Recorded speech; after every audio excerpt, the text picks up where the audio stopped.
mas continuamos a confiar no nosso Deus. Revendo também os que tinham saído, temos o nosso Luca também de volta, as terras lusas, muita saudade, pandemia. E também agradecemos a Deus a recuperação do Silas e da Inês, também que no fim de semana passado tiveram um momento de incômodo. E depois a Marta acabou por seguir o exemplo dos pais. Ela ainda sobreviveu, mas depois, olha, teve que ser identificado também. Ficou também com alguns problemas de saúde. Mas graças a Deus tudo foi ultrapassado. E aqui estamos, mais uma vez, para continuarmos a adorar o nosso Deus, aquele que cuida de nós, o Deus das nossas vidas, e temos que celebrar a Deus com alegria, não é? Celebrar com júbilo, diz o Salmo. Júbilo é a alegria última, a alegria extrema, é cantar com tudo aquilo que faz parte da nossa personalidade. Essa é a ideia. É aquilo que mais ou menos a Bíblia diz quando fala em amarmos a Deus, não é? Tenta usar ali alguns aspectos com as tuas forças, com o teu coração, com a tua mente. Ela usa tudo aquilo que faz parte de nós para amar a Deus. Portanto, também para celebrar a Deus nós temos que fazer isso. Porque Ele merece. O nosso Deus merece o nosso louvor. E tanto em privado como em comunidade temos que adorar a Deus e amá-lo e agradecer por todas as circunstâncias. Não é? Em tudo, dizia o apóstolo Paulo, dai graças, mesmo naquelas circunstâncias não muito boas, mas como Deus conhece a nossa história e sabe o que faz, então temos que dar graças ao nosso Deus. Vamos então para o nosso texto de meditação. Continuamos na carta aos Hebreus, estamos mesmo na parte final, já o capítulo 13. Já vimos a primeira parte deste capítulo, já vimos até o versículo 6, e no domingo passado entramos nos versos 7, versículo 7 até o versículo 17, ficamos pelo versículo 11, mais ou menos aí, explicando essa doutrina que o autor apresenta aqui enquanto se vai despedindo. Nós já vimos que esse texto, sobretudo o capítulo 13, na verdade já desde o capítulo 10 ele está a fazer a aplicação do seu ensino, mas esse capítulo 13 é mesmo uma série de despedidas, não é? De recomendações finais, quando o autor vai acabar a carta. E como nós também já vimos no domingo passado, uma leitura rápida poderá levar a cada um de nós a uma conclusão errada, pensando que o autor sabia que já não tinha tempo e ele tinha que resumir o seu ensino e vai juntando quase que aleatoriamente as doutrinas aqui, não é? Para acabar a carta. Mas, lendo com muito cuidado, veremos que não é assim. Não foi assim que ele fez. Mesmo saltando de um assunto para o outro, ela ainda mantém a estrutura do ensino que quis transmitir aquele seu destinatário. Então, vamos fazer a releitura hoje dos versos 7 a 17. E assim ficamos com o contexto dessa parte final do texto que temos diante de nós. Então, capítulo 13, portanto, da carta aos Hebreus, vamos fazer a leitura a partir do versículo 7 até ao versículo 17. Diz assim a palavra do nosso Deus. Lembrai-vos dos vossos guias, os quais vos pregaram a palavra de Deus, e, considerando atentamente o fim da sua vida, imitai a fé que tiveram. Jesus Cristo, ontem e hoje, é o mesmo e o será para sempre. Não vos deixeis envolver por doutrinas várias e estranhas, porquanto o que vale é estar o coração confirmado com graça e não com alimentos, pois nunca tiveram proveito os que com isso se preocuparam. Possuímos um altar, do qual não têm direito de comer os que ministram no tabernáculo, pois aqueles animais cujo sangue é trazido para dentro do Santo dos Santos pelo sumo sacerdote como oração pelo pecado, têm o corpo queimado fora do acampamento. Por isso, foi que também Jesus, para santificar o povo, pelo seu próprio sangue, sofreu fora da porta. Saiamos, pois, a ele, fora do arraial, levando o seu vitupério. Na verdade, não temos aqui cidade permanente, mas buscamos a que há de vir. Por meio de Jesus, pois ofereçamos a Deus sempre sacrifício de louvor, que é o fruto dos lábios que confessam o seu nome. Não negligencieis igualmente a prática do bem e a mútua cooperação, pois com tais sacrifícios Deus se compraz. Obedecei aos vossos guias e sede submissos para com eles, pois velam por vossa alma, como quem deve prestar contas, para que o façam, ou para que façam isto com alegria e não gemendo, porque isto não aproveita a vós outros. Até aqui. Nosso Deus e Pai, mais uma vez estamos na Tua presença para Te agradecer a bênção da salvação, o Teu grande plano de salvação, o envio do Senhor Jesus Cristo, a obra que Ele realizou na cruz do Calvário, a vitória que teve sobre a morte para garantir a nossa justificação. Ó Pai, são tantas as bênçãos que provocam e produzem gratidão no nosso coração. E o nosso desejo, Pai Santo, que Tu falas aos nossos corações esta manhã. Obrigado pela parte que já tivemos neste culto, cantando louvores a Ti, dirigindo as nossas orações a Ti, na certeza de que Tu és o Deus que escuta, que atende e que responde também às orações do Seu povo. Fala agora, enquanto abrimos a Tua palavra, para ouvir a Tua mensagem.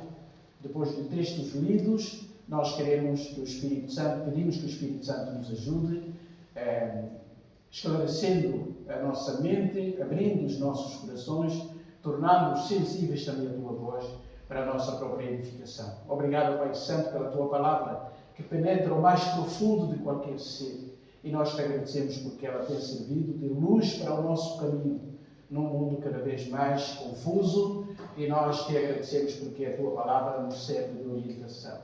Ajuda-me também na comunicação da Tua palavra, na exposição das verdades que este texto nos apresenta, de modo a ser leal, claro e também a ser ajudado por Ti. Obrigado mais uma vez, ó Pai Santo, pelo Teu cuidado, pelo Teu amor. Esta é a nossa oração de gratidão e louvor. Em nome do Senhor Jesus. Amém. Então, nós já começamos este texto no domingo passado. O autor, depois de abrir este capítulo com a recomendação do amor aos irmãos, portanto, aqui ele estabelece o princípio de tudo que vai dizer. Portanto, tudo que ele vai recomendar tem que ser fundamentado no amor aos irmãos, não é? Que ele usa aqui a nossa conhecida expressão Filadélfia, ou corretamente Filadelfia. Philos adelphos, ou seja, o amor aos irmãos. E a Bíblia manda-nos amar o próximo, manda-nos exercitar a filantropia, amor ao ser humano, amor ao homem em geral. Philos anthropos, amor ao homem em geral. Mas nós não temos só o amor geral para toda a gente, nós temos também um amor especial para aqueles que partilham da mesma fé conosco. É essa a verdade que está no versículo 1. E ele também recomenda a hospitalidade, e mais uma vez vimos ali o amor ao estrangeiro, aquele que é estranho, ainda no contexto da igreja, mas aqueles que não fazem parte da nossa comunidade, aqueles que viajam de cidade em cidade e precisam ajuda. Então, o amor aos irmãos, a Filadelfia, também se deve estender não só aos irmãos da nossa comunidade, como aqui da nossa igreja, mas a qualquer outro irmão que vem do estrangeiro. Desde que seja nosso irmão, nós temos que estender também esse amor. E ele vai dizendo que isso é muito bom e até fazendo isso nós podemos estar a esperar até seres angelicais e, portanto, ele proíbe, recomenda que evitemos dois pecados graves que ele menciona aqui, portanto, pecado de índole sexual e também o amor ao dinheiro, e andam de mãos dadas. Basta olhar as informações, aquilo que acontece no mundo de hoje, onde há o amor ao dinheiro, há transações volumadas e tudo na clandestinidade, mas atrelado a isso nós vemos sempre também o prazer desmedido, venda de pessoas, prostituição aberta, quer dizer, todas as duas áreas andam de mãos dadas. E o autor seleciona esses dois pecados, não fala da mentira, da inveja, dos outros pecados gravíssimos, igualmente gravíssimos, mas ele usa esses aqui para chamar a atenção do povo que estava a sofrer. E até problemas dentro das famílias. E também por causa do sofrimento, do desemprego, a pessoa poder começar a andar atrás do dinheiro, e não respeitando mais as regras, tentando ganhar tudo a qualquer preço. Então ele tem em mente isso, ele sabe que quando alguém está a sofrer, facilmente pode negligenciar os valores mais fundamentais. E agora aqui nesse texto que temos diante de nós, ele vai dar essas recomendações finais, nós já vimos parte dele, mas vamos apanhar para não perdermos a lógica que diz: lembrai-vos dos vossos guias, algumas versões dizem líderes, portanto, algumas até dizem pastores, embora a palavra usada aqui não é pastor, é líder no sentido geral, é guia, aquele que mostra o caminho, aquele que está a orientar os outros. E diz que esses guias vos pregaram a palavra de Deus e, considerando atentamente o fim da sua vida, imitai a fé que tiveram. Então ele diz que ele está a falar aqui de líderes que já morreram, portanto, ele vai falar da liderança do passado, mas também do presente. O que mostra claramente aqui que quando ele escreve esta carta, a igreja estava, as igrejas, ou a igreja na qual ele escreve, para a qual ele escreve, estava também na fase de transição da liderança. Portanto, os primeiros líderes, provavelmente aqueles que estiveram na igreja inicial, já tinham morrido, e aqui há uma nova liderança. E por que é que nós pensamos assim? Porque ele vai falar não só dos líderes que morreram, mas também dos líderes do presente. E quando faz a última saudação à igreja, ele diz também saudar os vossos líderes, o que não é muito normal nas cartas. Saúda-se a igreja, os santos em geral, mas para ele dar essa ênfase, significa que a experiência da igreja naquele momento também incluía alguma falta de liderança ou alguma crise na liderança. Então temos que ter esse contexto todo em mente. E aqui recomenda, lembrem-se dos vossos líderes. Mas lembrar o quê deles? Ele diz, esses líderes que vos ensinaram, vos pregaram a palavra. E nós já enfatizamos que a maior de todas as bênçãos que nós podemos ter, quando somos liderados espiritualmente, é sermos alimentados. Essa é a função pastoral. Não é?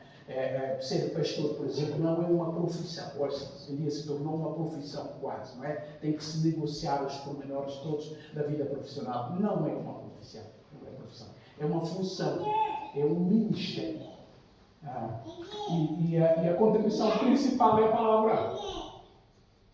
Nós não temos nada para dar ao povo que seja melhor para a sua saúde, a não ser a palavra. Por isso é que o autor diz, aqueles que vos pregaram a palavra, e só que eles não anunciaram a sua palavra, procuraram viver de acordo com a palavra, na qual criam, e a palavra que ensinavam o povo. Por isso é que ele diz também, imitai a fé que eles tiveram. Veja como eles terminaram a sua vida. Eles já não estão cá. Mas guardem na vossa mente, tragam sempre na vossa mente o ensino, a forma como lamentaram para vos alimentar as vossas almas, mas também a forma como viveram e a forma como guardaram a sua fé até o último dia da sua vida.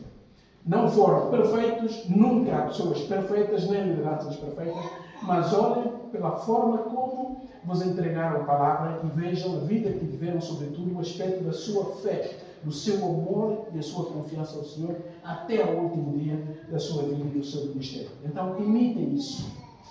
Tragam isso na vossa memória e imitem isso. E ele então diz, Jesus Cristo ontem, hoje é o mesmo para todo sempre. Nós já vimos, no domingo passado, parece que este texto cai aqui de paraquedas, não é? O que é que isto tem a ver com essas recomendações finais?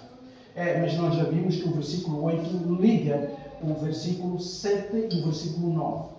Parecem assuntos diferentes, mas estão todos interligados. E aqui, esses homens que a igreja se deve lembrar, essa liderança antiga, o que é que tiveram em comum? Qual é a marca? Foi Jesus. A palavra que eles pregaram foi sobre Jesus. A fé que tiveram esteve enraizada em Jesus Cristo. Então, quando ele manda que os crentes de hoje imitem, se lembrem daquilo que foi a liderança do passado, ele diz que sim, eles amaram a Jesus, viveram por Jesus, morreram por Jesus, pregaram a pessoa de Jesus Cristo, a sua mensagem era cristocêntrica.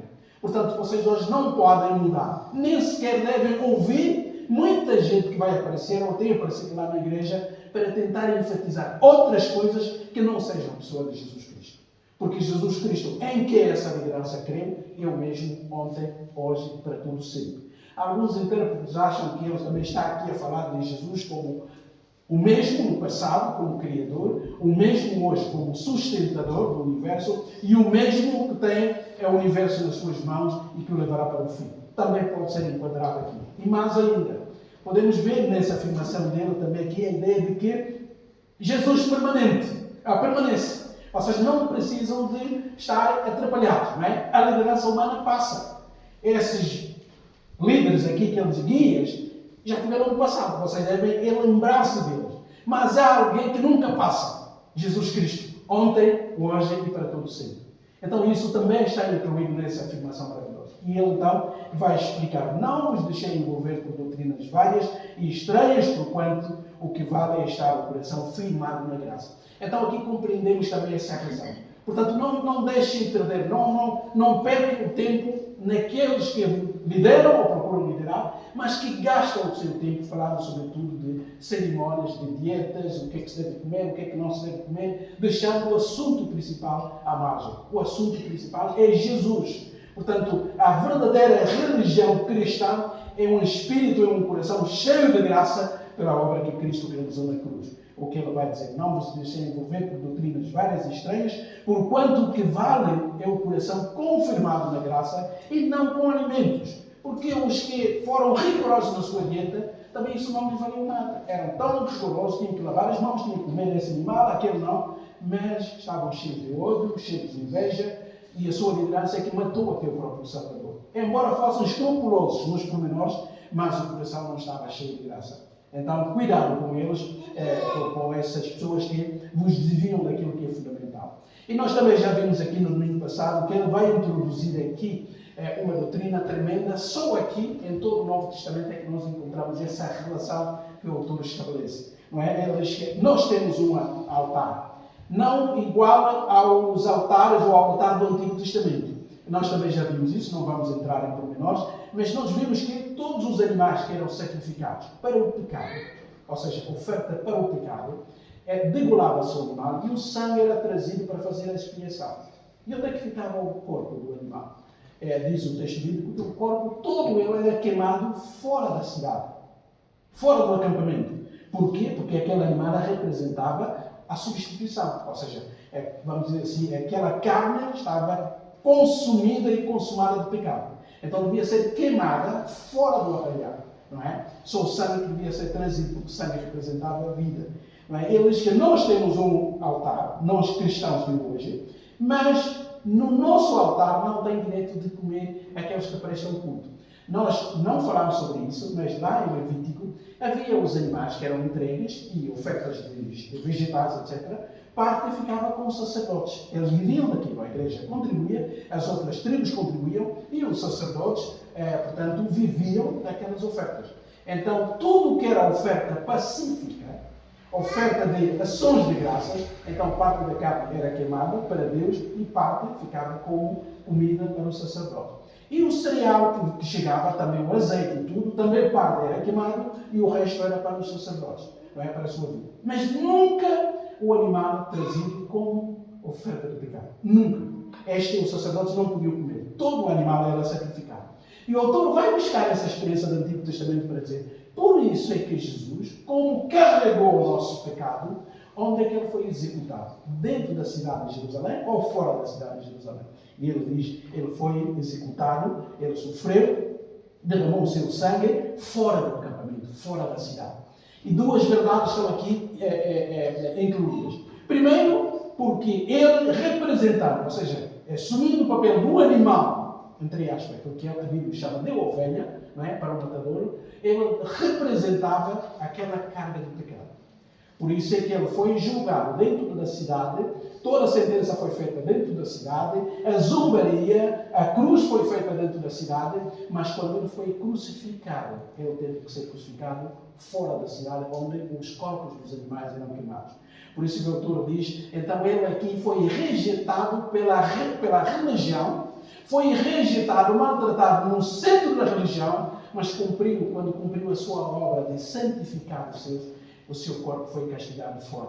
Então o autor aconselha dizer: por isso, ele ao passar vergonha fora da cidade, do centro da religião, mas ele foi rejeitado, carregando no seu corpo o vitupério, a vergonha pública.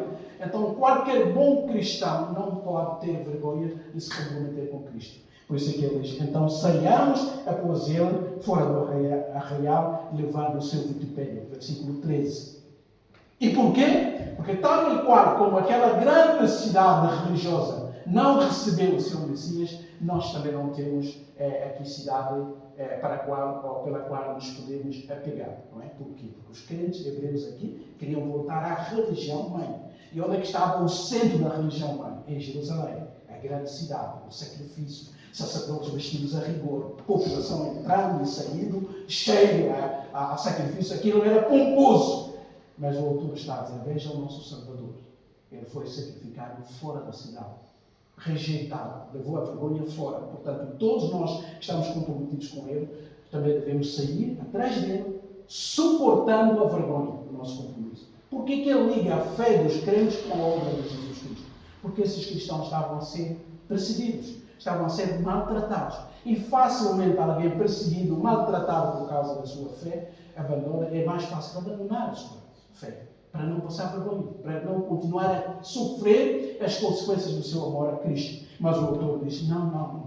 Tal e qual como ele sofreu vergonha e foi expulso da cidade, nós também saiamos com ele, partilhando com ele a vergonha que ele passou. Então ele continua, e aqui, vejam o que ele diz, versículo 15. Por meio de Jesus, pois oferecemos a Deus sempre sacrifício de louvor, que é o fruto dos lábios que confessam o seu nome. Ele disse que nós temos um altar onde os que prestam culto não têm o direito de comer. Ou seja, nós temos um altar novo, que foi inaugurado, só que todo o sacerdócio antigo não pode comer. Mas nós crentes podemos. E aqui, no fundo, ele está a incluir a doutrina, muitos acham, que é da ceia do Senhor. Não é? Portanto, Cristo morreu pelos nossos pecados. Normalmente, o animal sacrificado para o pecado era queimado. Nem os sacerdotes consumiam aquela carne. Mas ele diz, nós temos um altar, não visível, mas onde podemos comer e nos sentirmos até satisfeitos. É através de Jesus Cristo. E ele vai fazer uma mescla de ensinos aqui maravilhosa. Ele diz assim, por meio de Jesus Cristo, nós temos que oferecer sacrifícios. Oferecemos a Deus sacrifício de louvor. Já não precisamos de animais. Por quê? Porque o Cordeiro de Deus já foi sacrificado. Nós não precisamos de estar privados de comer. Mesmo tendo Jesus morrido pelos nossos pecados, nós ainda celebramos aquilo que Jesus disse, o meu corpo e a minha carne. Então, o altar que nós temos hoje é um altar diferente. Os animais não são sacrificados porque o nosso Salvador já foi sacrificado. E a nossa resposta, em vez de levar os animais, nós prestamos culto a Deus. Amados, o maior sacrifício que um crente pode fazer, a maior oferta, o culto que deve prestar a Deus, é oferecer o seu coração em gratidão e em louvor ao Deus que o salvou enviando o seu filho. E esse sacrifício de louvor, explica ele, é o fruto dos lábios que confessam o seu nome. Diz que nós temos um sacrifício, nós temos um altar, não é montado em termos materiais. Mas quando nós temos, por exemplo, a mesa do Senhor, o que é que nos vem à mente? O Salvador que morreu no nosso lugar, o Cordeiro de Deus que foi sacrificado. Qual é a nossa oferta diante daquilo que Ele fez por nós? Não outros animais, não coisas materiais, mas o nosso louvor, a nossa gratidão.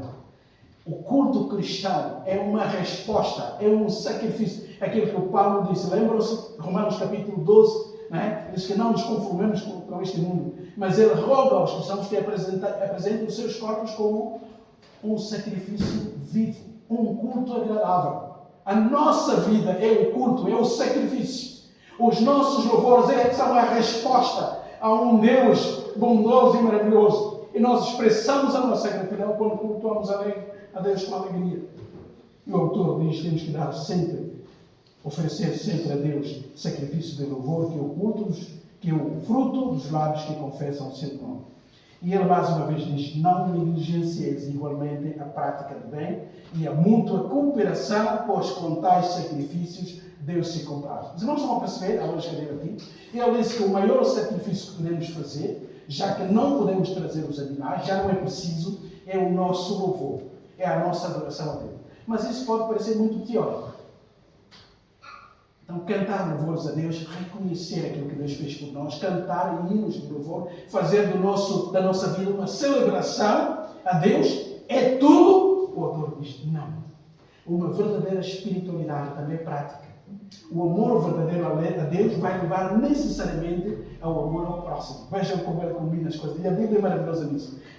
Não despreze, não menospreze, não negligencie, tal e qual como tinha dito no versículo 2, a hospitalidade, e aqui ele diz que não negligenciem a prática do bem e a mútua cooperação.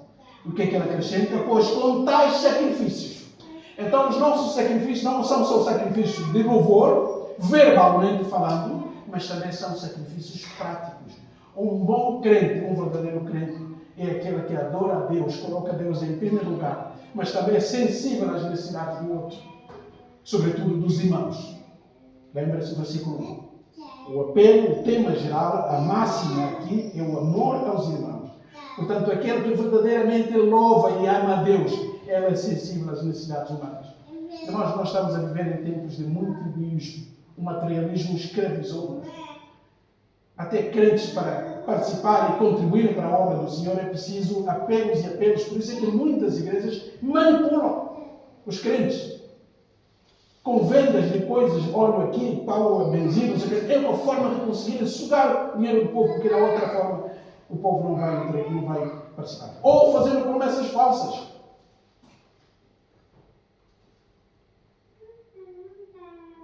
Se der X, eu oro, porque sou ungido de Deus, vais receber 20 vezes.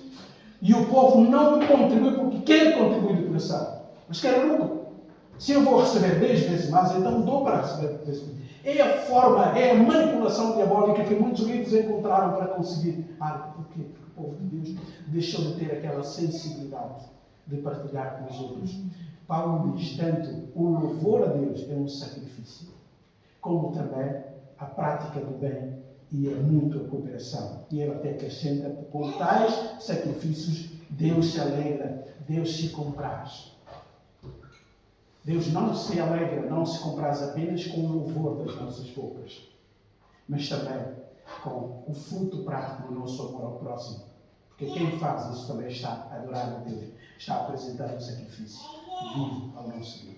E ele então termina a sua recomendação, agora falando sobre a liderança do presente. Vamos ver que tudo aqui tem uma configuração lógica. Versículo 7, ele diz, lembrai-vos dos vossos guias que vos anunciaram ou vos pregaram a palavra. Todos os verbos estão no passado. Portanto, ele está a pensar nos líderes que morreram, que serviram a igreja, mas que não estão lá. E a pergunta que alguém pode começar, e como é que a igreja deve tratar os líderes de hoje? A Bíblia também tem resposta. Versículo 17, veja comigo. Obedecei aos vossos guias. É a mesma expressão que ele usa no versículo 7. E sede submissos para com eles. Essa é a recomendação, esse é o princípio. Qualquer coração transformado pela graça acaba por aprender a obedecer à liderança. É um sentimento egoísta da nossa parte não reconhecer as lideranças. Os irmãos se lembram da história. Nos anos 60, quando a juventude daquela época disse, nós já não acreditamos em organizações, nem governos, nem nada, vamos ver à solta. Vamos ver a nossa maneira, sem lei, sem regras, sem contribuições, sem impostos, sem nada. E muitos jovens de várias cidades, sobretudo aqui na Europa, saíram para fazer os acampamentos. Não é? E ali ninguém era de ninguém, toda a gente era de toda a gente, não havia obediência, todos partilhavam de tudo. Quando eu digo todos partilhavam de tudo, era mesmo assim, até em relacionamentos humanos. Ninguém mandava. Era uma liberdade que o povo queria, sobretudo a juventude. Não é? Mas não durou muito tempo. Eles começaram a ter conflitos, aquilo entrou em desorganização e muitos deles acabaram por voltar nas cidades que tinham rejeitado como lugar de imposição ou de ditadura, que eles queriam rejeitar. Porque o ser humano foi criado sempre para ser orientado. Em termos políticos, em termos religiosos, nós sempre temos essa... Vem do próprio Deus. É Deus que institui as lideranças. Então o autor está a dizer, olha, obedecei aos vossos guias e sede submissos para com eles. É claro que quando nós lemos um texto como esse, devemos ler com todo cuidado. Qualquer obediência humana nunca pode ser uma obediência absoluta. Nunca. Porque o ser humano não falha. O autor não está a dizer, obedeçam aos vossos líderes em qualquer matéria, de qualquer forma, digam eles o que disserem, façam eles o que fizeram, vocês devem obedecer. Não é isso. Mas aqui ele está a pensar naqueles líderes que de facto foram chamados por Deus e que são guias, orientadores. Então, a atitude da igreja aqui, segundo a recomendação do autor, é de obediência e de submissão. Sujeição. A nossa sociedade rejeita a sujeição, não é? Esposas, sejam maridos sujeitos aos vossos maridos. Isso é do século I, isso já não existe. Parece que a ideia de se sujeitar a alguém cria em nós uma revolta, não é? Vamos a um emprego e alguém nos apresenta ao chefe aqui da secção é um fulano. E nós ficamos logo com a rejeição daquela pessoa, não é? Mas é natural, nós fomos criados também com estruturas, não é? Até a própria divindade, é impressionante isso. O Filho, Deus eterno, mas quando veio como Filho, ele disse que vim para obedecer à vontade do meu Pai. É impressionante isso, não é? Vim para me sujeitar à vontade do meu Pai. Portanto, não há diminuição de valor na sujeição. Antes, pelo contrário, qualquer pessoa equilibrada reconhece a liderança. Então o autor está a dizer que a igreja, diante da liderança atual, devia obediência e também submissão, ou seja, aceitar a autoridade para com eles. E ele explica o que é que eles fazem, qual é a sua função e por que é preciso obedecer ou estarmos submissos a ele. Vejam o que ele diz, irmãos, por favor. Pois velam por vossa alma. Esse é o ministério principal da liderança. É zelar. A ideia que é de um guarda que está em cima, que vai zelando, vai mantendo a vigilância, cuidando do povo, alimentando o povo, orando sobre o povo, dobrando os joelhos por causa do povo que Deus colocou a sua responsabilidade. É essa a verdadeira liderança. E é essa a liderança que deve ser obedecida e respeitada também. Porque eles velam pelas vossas almas. Eles foram colocados ali por Deus para exercerem uma função de cuidado pastoral, orando mesmo longe de vós, nas suas casas, nos seus quartos, sobre cada um de vós. Essa é a sua função. Portanto, como resposta, como expressão da vossa maturidade, vocês devem obedecer e se sujeitar a eles. E o autor continua. Ele diz aqui, como quem deve prestar contas. João Crisóstomo, um pai da igreja do século V, disse que este é o versículo que o mais aterrorizava. Ele lia esse versículo e dizia assim, eu leio isso muito para o meu quarto cheio de terror e de tremor. Porque o que o autor está a dizer aqui é que essa liderança zela e vela, mantém a vigilância pelo povo. Como alguém vai prestar contas a Deus? E qualquer líder que lê isso e leva isso a sério, tem que pensar duas vezes em aceitar liderar uma igreja. O que o autor está a dizer, eles velam por vós e têm que fazer isso com cuidado, tal como alguém que vai ter que responder pela forma como cuidou e alimentou cada ovelha que Deus colocou sobre a sua liderança. Mas nós vamos ver o peso disso. Já não chegam os meus problemas da minha família. Eu tenho que ser responsável ou responsabilizado por Deus. E eu tenho que prestar conta de como alimentei, de como cuidei, de como orei por cada ovelha que Deus colocou sobre o pastoreio. Então sem isso, quero ficar em paz. Por isso é que muitos que compreendem esse peso não aceitam com muita facilidade, mesmo quando Deus toca o seu coração. E o autor está a dizer, eles precisam ser obedecidos, porque eles velam pela vossa alma como quem deve prestar contas. E por que você deve essa obediência? Por medo, por lisonja, por qualquer outro sentimento egoísta? Não. Ele diz, o autor diz assim, para que o façam com alegria e não gemendo. Não há nada pior do que liderar uma igreja e fazê-lo gemendo. A igreja deve ser liderada com alegria, porque o povo de Deus, que Deus colocou à nossa disposição, sob a nossa liderança. Só que o autor está a jogar dos dois lados, está a dizer, tanto a liderança serve como alguém que vai prestar contas a Deus, mas os liderados devem facilitar esse ministério. Para quê? Para que os guias sirvam com alegria e não gemendo, ou seja, contra a vontade, tristes. E quantas pessoas exerceram o seu ministério com tristeza? Quantos exemplos nós vimos de lideranças que entraram em depressão, burnout, perderam a alegria de viver só para cumprir o seu ministério pastoral. Porquê? Porque do outro lado, às vezes, só recebem críticas. Tudo que é feito de bom, as pessoas não comentam. Qualquer coisa errada que não funciona bem, lá está, já falhou aqui e ali. Então eles vão continuando a exercer o seu ministério, mas já não com alegria. Gemendo. A palavra usada aqui é forte, né? Carregando um peso, agonizando enquanto estão a exercer. O autor disse, isso não beneficia ninguém.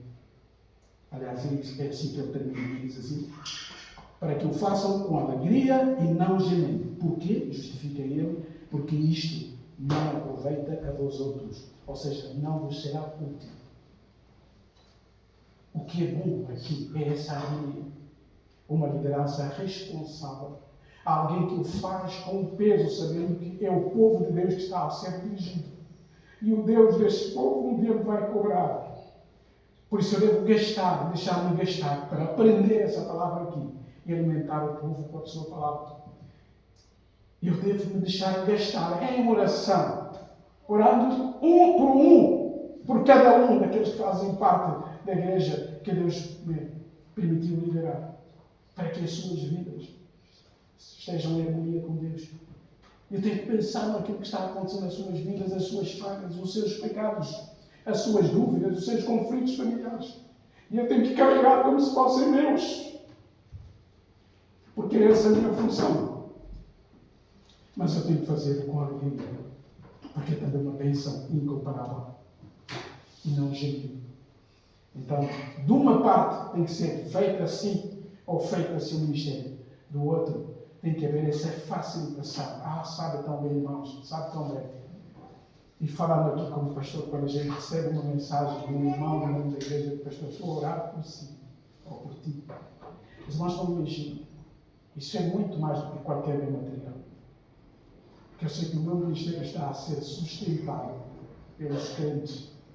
E qualquer bom líder sabe que o êxito do seu ministério passa também pela intervenção dos membros que ele pastoreia. Os irmãos verão que o próximo texto, logo no capítulo versículo 8, o que é que o autor vai fazer? Vai pedir oração dos crentes. Há uma simbiose aqui. Há uma ajuda mútua.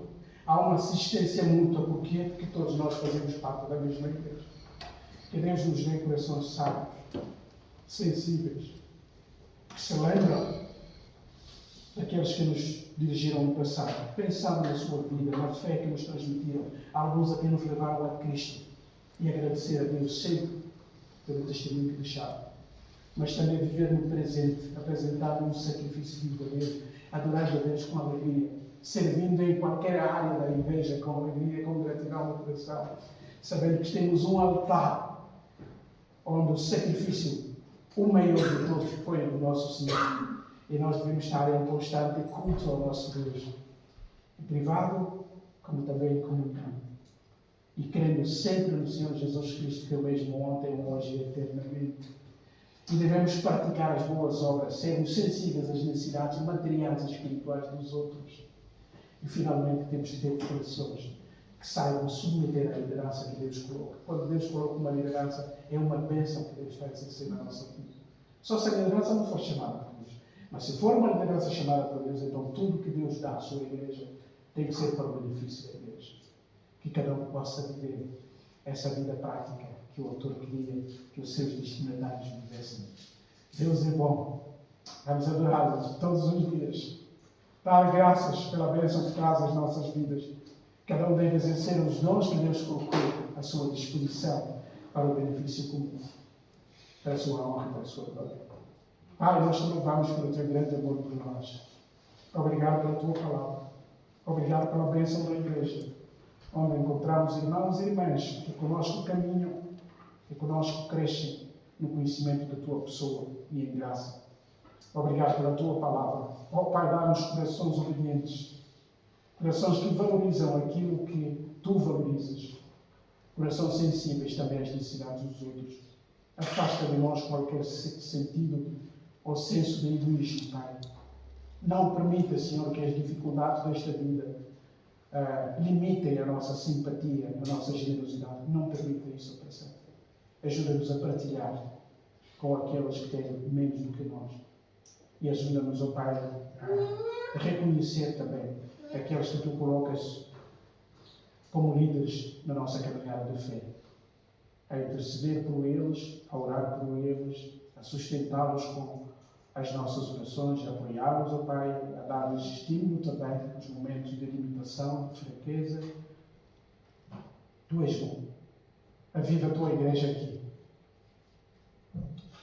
Aviva a tua igreja, Pai Santo. Esta é a nossa oração. Em nome do Senhor Jesus. Amém.